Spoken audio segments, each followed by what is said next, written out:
Welcome, everybody, to another one of our member spotlights. This time we have Madeline with us. Um, Madeline is one of our members in the Faith for Earth Youth Council and also works at Adama. And it's wonderful to have you with us, Madeline, today. We're talking, we're in a series talking about the development of green skills and the importance of working on developing the skills necessary for green jobs as we move towards a greener economy, and specifically with a focus of the role of young people and young people of faith in that transition. And so we'd love to hear, first of all, just a little bit more about yourself. What is your role at Adama? What is your role within the Faith for Earth Youth Council? And how does your work relate to the development of young people and the skills that they need to be part of this exciting transition that we're going through at the moment? Yes, well, thank you so much, Christian, and the whole council for having me here today. It's lovely to be talking about this work globally, intergenerationally, as young people across faiths and religious traditions and spiritual traditions, and young people doing the vital work of pursuing climate justice in a myriad of organizational settings, national or non-national settings, and theories of change. So as Christian kindly noted, I am participating in the Faith for Earth Youth Council as a representative of Adama, which is the largest Jewish environmental organization in North America. Our mission is to cultivate a vibrant Jewish life in deep connection with the earth. And we believe in the deep connection between people and planet, Adam, like man, person, and Adama, which is like earth. And that's where the name of our organization comes from. And specifically, it's a vast organization that does a lot of skills building, environmental and climate advocacy, environmental and nature-based education, farming, um, being in community with the land, both learning from indigenous practices in, Turtle Island, continental US, and from Jewish ancestral environmental practices. And all of this is also often filtered through the lens of youth organizing. And so my role at Adama is to empower young people and equip them with the organizing skills and the professional and leadership skills needed to understand how their identity as American young people and as young people as a part of the global youth climate movement, and their identity as inheritors of Jewish tradition and faith, equip them with the spiritual audacity and the collective resilience needed to put pressure on those in power to make changes to create a society in which all of us across cultural and faith traditions are able to live environmentally in a way that is non-extractivist, that is not just recapitulating the structures of capitalism, white supremacy, racism, and extractivism that treat the land as this replenishing resource through which humans can dominate and therefore perpetuate the fossil fuel order. And instead, what if we were looking at ancestral wisdoms? For our community, it's Jewish land-based practice, which is deeply environmental across time. But for so many faiths and not just faiths, but cultural communities, there are other modes of being in relation with other people, with the land, and with the economy and labor that are not based in these dominant structures that we've come to empower today. So that's really the work that I see myself doing as being part of that multicultural, multi-faith tradition, and particularly doing it among young people who are so excited to learn about their own tradition and to learn from others about what it means to be politically engaged and Mm. professionally empowered. Wow. Yeah, that's great. I really love what you say about sort of equipping young people with sort of ancestral traditions. And I'm wondering, within your community, whether it be the Jewish community or the North American community, however you want to define that, how important are green jobs, or and maybe taking a bit less technical of a term, sort of green skills, to your communities, and how does Adama and yourself, how do you engage with young people within those communities and developing those skills necessary? I know you talked about sort of professional and organizational skills, but how does that engagement happen? And is that something that's important to young people within the spaces in which you work and operate? Absolutely. I think the way that you framed it as both my community being the Jewish community and being the North American, the US community, not to be American centric. I think that's really important for those of us who live in the US to sort of expand globally and not see our practices as primarily dominant, while also countering American exceptionalism by looking at how ethnically and culturally diverse the US is and how many different traditions, even among indigenous populations, there are to draw from when we think about that question of green jobs and green skills. So I think the kind of opening to the question is, what is a green job and what is a green skill? And then how are we at Adama, at the Jewish Youth Climate Movement that I work for within Adama, approaching that very question? And so my primary work, most explicitly, is to making collective action for climate justice a central defining feature of what it means to be Jewish in the 21st century. So what that means literally is political and communal organizing. But how does that also effectively embed lots and lots of jobs training and skills building in the sense of a green framework for living? It's essential and it's inevitable.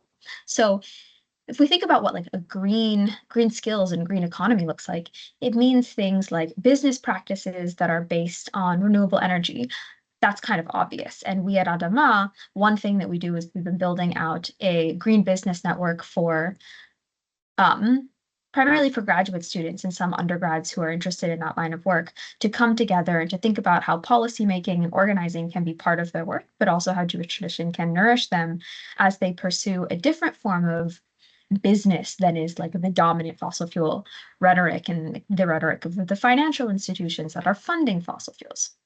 But in addition to that, I think there is such a vast array of what green jobs and green skills can be understood to be.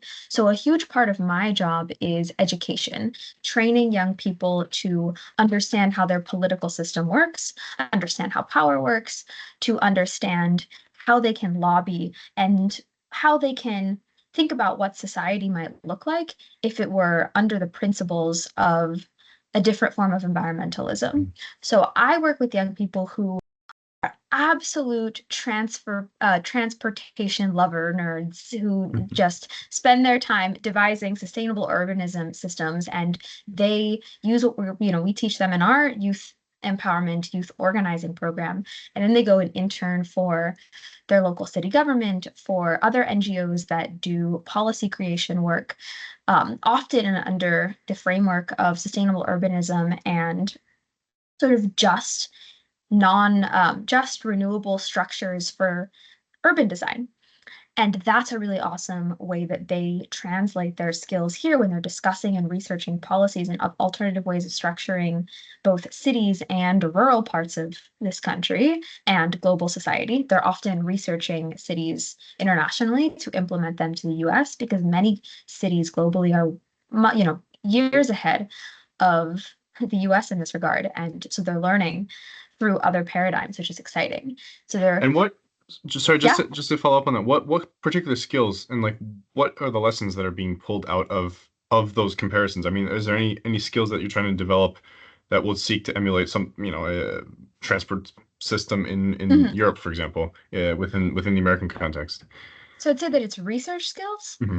Um, so research skills, taking beyond what they're immediately seeing in how their society, in their, say, like city or locale is structured and what they're being told it should be structured as, and going to do research by it's even like policy learning. Can we teach young people how to parse through dense documentation that are climate action plans or city ordinances in other cities, or that nonprofits and research and academics here in the US are putting forward, sometimes in labs for this also applies to science. We have a lot of young people who are helping them connect with labs that do environmental studies work in biology, in ecology, in soil, in farming, and they're taking those skills and they're learning research skills and they're learning reading skills, but they're also learning lobbying skills and presentation skills. So we give a lot of young people skills to be able to stand in front of a room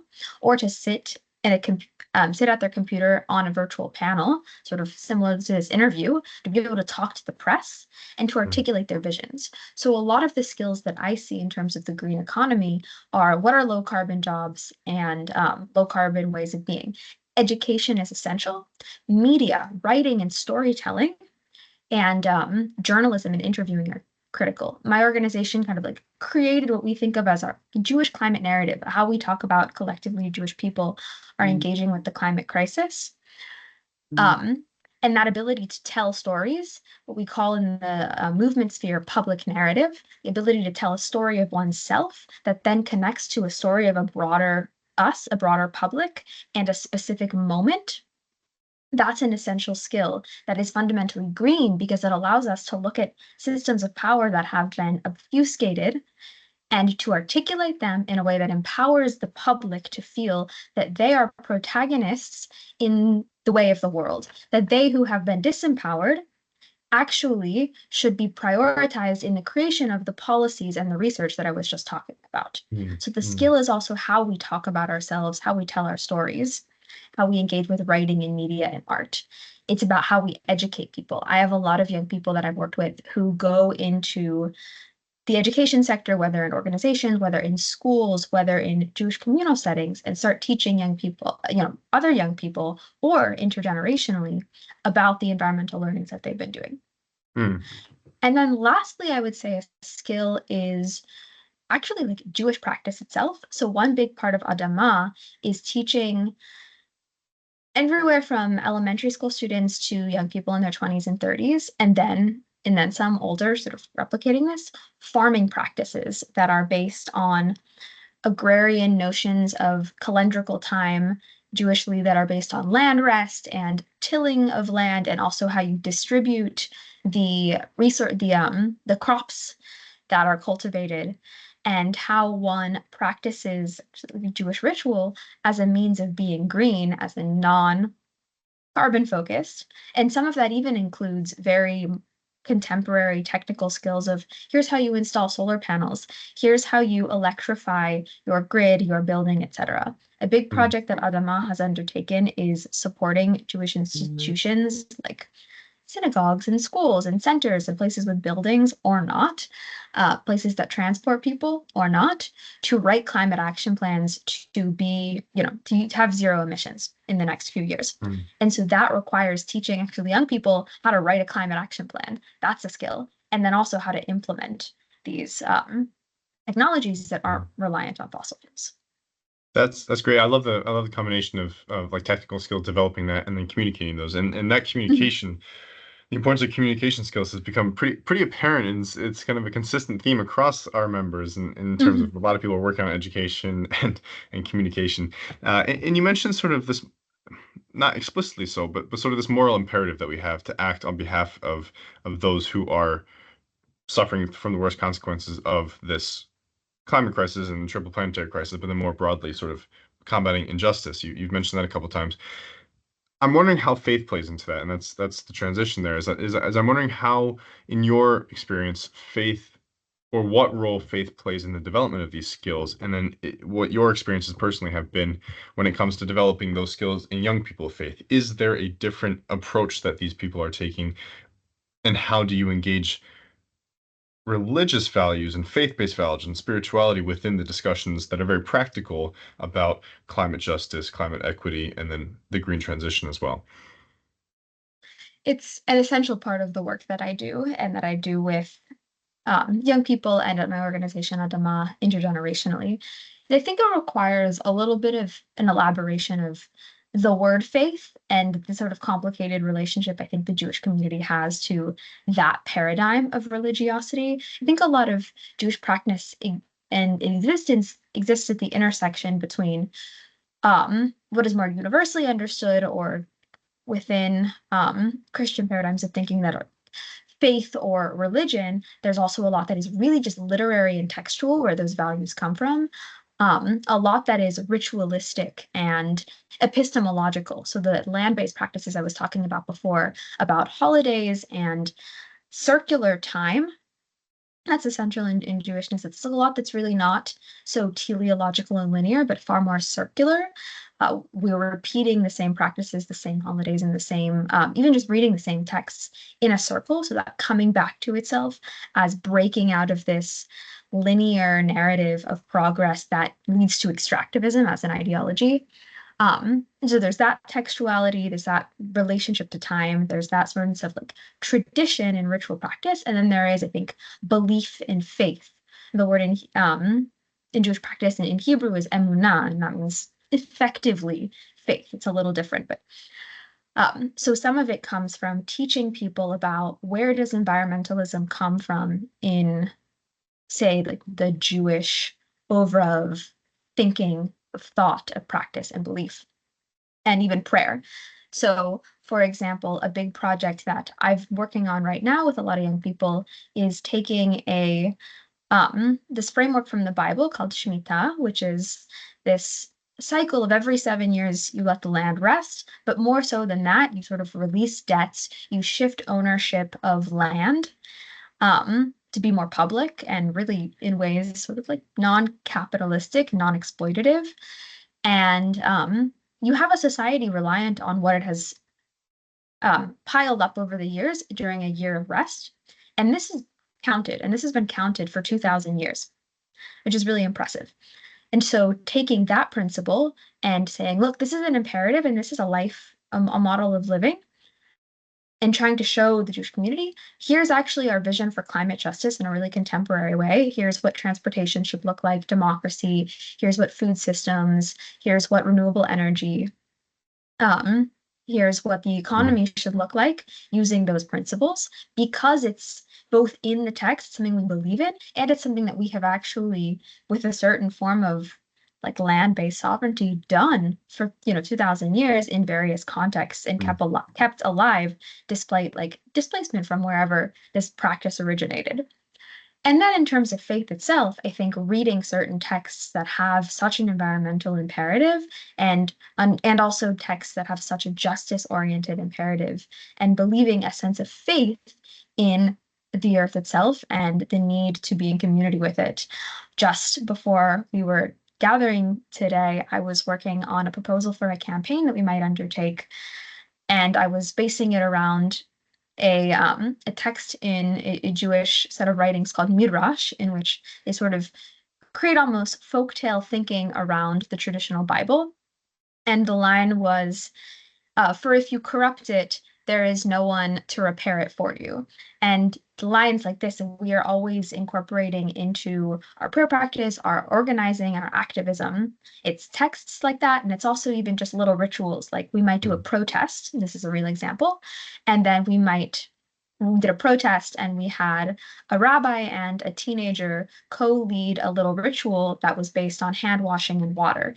And the principle that we were trying to communicate to everybody in attendance and those who are watching virtually um, was about living water and life as water as sustaining us and the need to replenish it and not corrupt it and not pollute it. So we see it Mhm. all over the place, and it's a moral imperative, as in for justice, for reparation, because we have allowed this world to become really destroyed, and also because the answers are there, nested in the kernels of tradition. They don't even have to be created anew, they just have to be reinterpreted for our modern moment.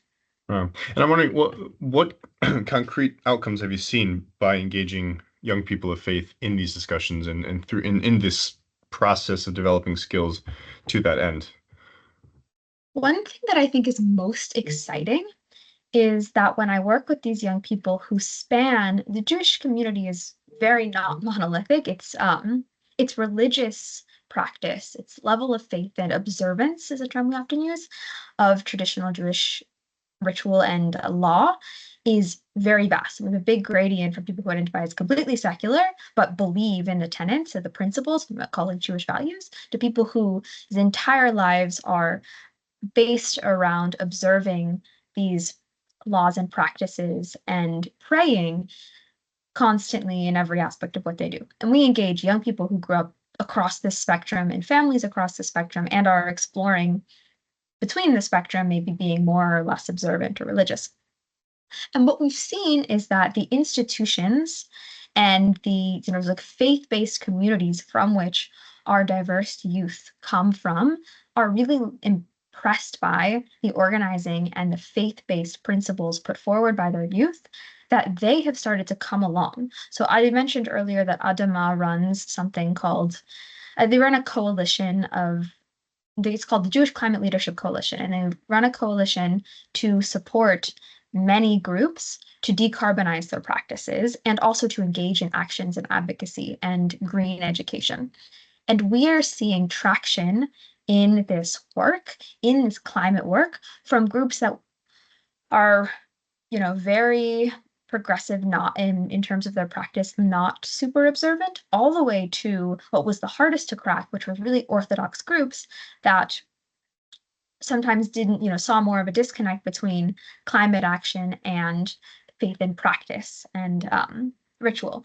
And being able to use young people who come from those settings to say, my very identity and my religiosity is steeped around fighting for justice and fighting for climate justice because this planet is how I do my holiday rituals and it's what I pray for. And I pray for rain and I pray for, I do rituals in which I'm shaking certain things that have to do with the seasons. And um, even so, there's that land-based ancestral part of it. And there's also the part that many Jewish congregations are seeing climate change disrupt their activities. So I grew up in Houston, Texas, where we experienced terrible hurricanes and flooding when I was a teenager displaced a lot of synagogues and like, didn't have a place to pray weekly because they had been flooded or their sacred Torah scrolls were like, literally waterlogged, and like, you had ink running. And so there are these new problems of climate change, in addition to, I think, the answers to climate change, which is non-extractivist land-based practice. And so young people of deep, deep, deep faith are empowering like the big institutions of more orthodox practice to join our coalitions and start talking about decarbonization, to have webinars and events on this, and also to send their young people to our skills building and activism program. Wow, that's amazing. Related to that, the final question is, what advice do you have for people looking to get involved? So you've spoken a lot about the amazing work that you're doing at Adama in terms of equipping people with communication, technical skills to be part of this transition. A little bit of focus on sort of the faith-based root of this activism. And then the final one is if someone is interested within your community or sort of a global community in becoming more involved in developing skills needed and necessary for being part of this transition, what do you recommend for them? Do you have any resources and training resources, any advice on places to go, things to do that should be done in order to develop the necessary skills that you've spoken about to be part of this transition as we move forward? Yes, it's a wonderful question.